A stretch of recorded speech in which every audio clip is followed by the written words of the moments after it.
kafir nikmat. Kufur kafir sama. Ya, artinya tidak mensyukuri untuk nikmatnya. Kalau kafir dalam perkara agama, akidah, maka keluar dari agama Islam. Kufur atau kafir nikmat sama, artinya tidak bersyukur kepada Allah Subhanahu wa taala. Dalilnya apa? Allah Subhanahu wa taala berfirman dalam surat Ibrahim, "Innal insana ladzalumun kafar." Sesungguhnya manusia orang yang sangat zalim dan sangat kafir, kufur terhadap nikmat Allah. Apakah mendirikan apakah mendirikan atau menegakkan sholat termasuk pandai bersyukur? Bagus pertanyaan. Imam Al-Ghazali rahimahullah pernah menyebutkan sebuah faedah bahwa setiap hamba yang beribadah berarti dia bersyukur. Ya, setiap hamba yang beribadah atau dalam bahasa lain meletakkan anggota-anggota tubuhnya pada ketaatan kepada Allah, dia berarti bersyukur. Coba kita terapkan tadi. Tiga cara bersyukur. Pertama, kita kenali nikmat. Oh, kita punya anggota tubuh, kita tahu itu nikmat dari Allah. Yang kedua, kita mengetahui yang memberikan anggota tubuh kita ini Allah. Yang ketiga, letakkan anggota tubuh kita ini pada ketaatan kepada Allah. Itulah hakikat bersyukur. Makanya orang yang mengerjakan ibadah apapun termasuk sholat di dalamnya, berarti dia sudah bersyukur. Setelah takbiratul ihram, sebelum masuk doa istiftah, yang benar itu doa istiftah ya, bukan doa iftitah. Doa apa? Istiftah. Sebelum masuk doa istiftah, maka apakah membaca bismillah atau langsung doa istiftah? Langsung doa istiftah, karena tidak ada riwayat membaca bismillah.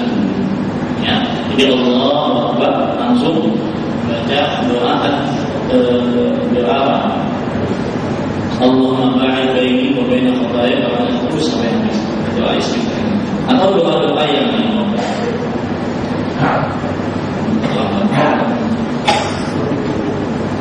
Kemudian selanjutnya, bagaimana kadang timbul atau terlintas perasaan tidak puas terhadap sesuatu yang diberikan oleh Allah Subhanahu wa taala, tapi tidak sampai diucapkan di lisan. Apakah termasuk tidak bersyukur dan mendapat dosa? Selama tidak diucapkan di lisan, maka tidak berdosa. Karena Allah tidak akan menulis sebuah dosa malam katakanlah selama itu belum terucapkan oleh lisan. Tetapi perasaan itu akan mendorong seseorang untuk tidak bersyukur. Makanya dia harus bilang perasaan tersebut. Ya, jangan sampai kita merasa tidak puas dengan apa yang Allah Subhanahu wa taala. Seseorang yang diberi nikmat dan berbagai kemudahan dalam hidupnya, dia juga bersyukur dan belajar mensyukuri. Terkadang berpikir ada kekhawatiran takut dicoba Allah dengan kesusahan, karena tidaklah Allah menaikkan dari seorang hamba tanpa menguji dan mencobanya. Jika dia tidak merasa kesusahan dan kesempitan, apakah berarti derajat kita bertambah dan bukan termasuk yang disayang oleh Allah? Adakah cara instan agar pandai bersyukur, dan bersyukur adalah di awal sebagaimana sabar juga harus di awal?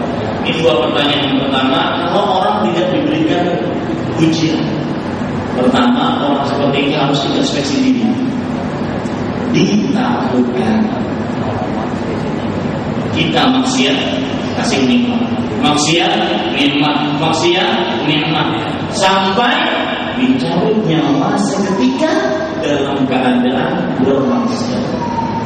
Makanya harus introspeksi. Kalau dia bukan hamba yang suka maksiat, maka orang yang tidak pernah diberikan ujian oleh Allah Subhanahu wa taala sebenarnya dia mendapatkan ujian. Nikmat, harta itu adalah ujian. Di mana dia letakkan harta dia? Kesehatan yang Allah berikan, dia gunakan untuk apa? Ketiga permasalahan yang dia tidak punyai, itu dia gunakan untuk apa? Ini adalah ujian juga. Makanya para ulama mengatakan al-faqru wal ghina fitnah. Kemiskinan dan kekayaan itu adalah dua-duanya ujian. Nah, jadi itu jawabannya. Kemudian pertanyaan yang kedua yaitu cara instan. Mau instan terus? Nanti ilmunya juga instan ini. Maka jawabannya mungkin cara yang mudah mungkin orang ini mengatakan seperti itu. Ya, karena agama dengan bisa para ulama dulu. Imam Syafi'i dari Mekah kemana? Ke Madinah. Ketemu Imam Syafi'i, Imam Malik. Kemudian kemana? Ke Palestina. Kemudian kemana? Ke Mesir. Dan meninggalnya di mana? Di Mesir. Imam Syafi'i menuntut ilmu luar biasa. Bahkan para sahabat dulu ingin mendapatkan satu hadis harus berjalan dari Mekah ke negeri Syam, ke Suriah, ke Damaskus. Tapi yang begitulah manusia. Ya, semakin jauh dari zaman kenabian, maka semakin kita berkurang himmah kita untuk menuntut ilmu. Maka saya jawab agar kita bersyukur kepada Allah Subhanahu wa taala, maka tadi diterapkan 3 hal tersebut dalam diri kita. Kenali nikmat, kenali yang memberi nikmat, gunakan nikmat tersebut apa? Pada ketaatan. Itu kita akan mendapatkan bersyukur. Apakah kita bersyukur harus dengan memberikan atau menyiapkan makanan dan dia bersama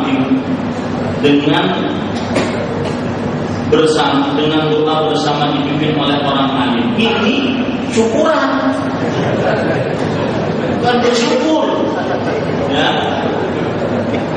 ini syukuran. Maka jawabannya boleh-boleh saja seseorang membuat makanan, kemudian dia undang tetangganya, orang yang dia cintai untuk memakan makanan tersebut, boleh, tidak mengapa.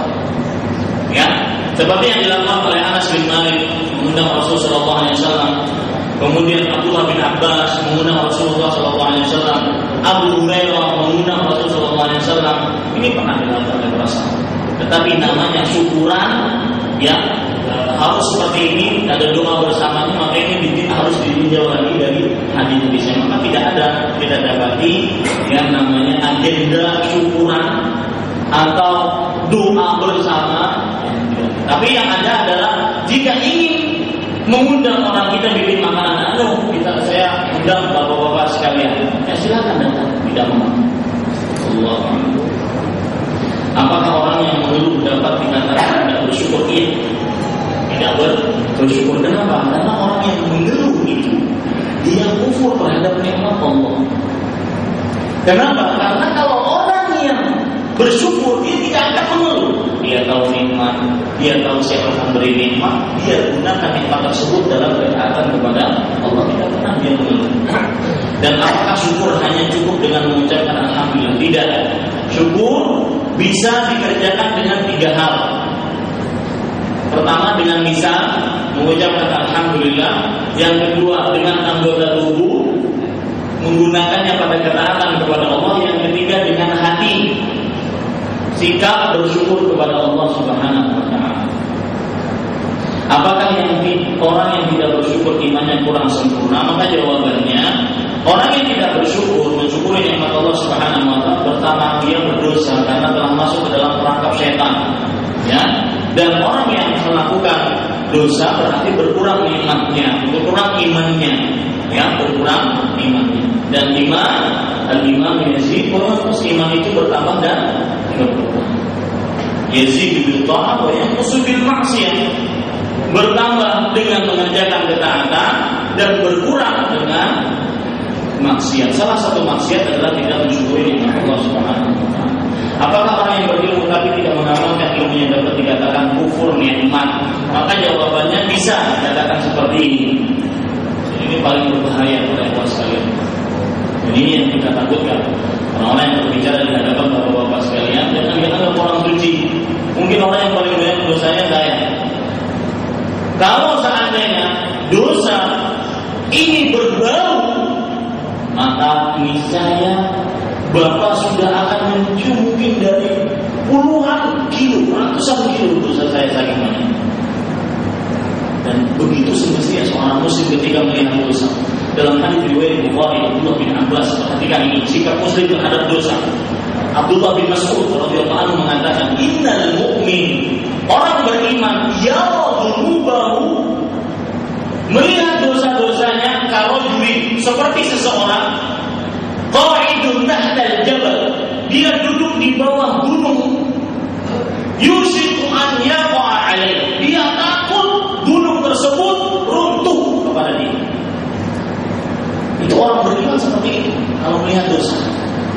Beda dengan orang fajir, orang yang banyak dosa.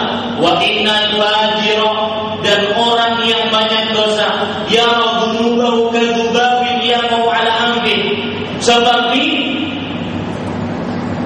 seekor lalat yang hinggap di hidungnya.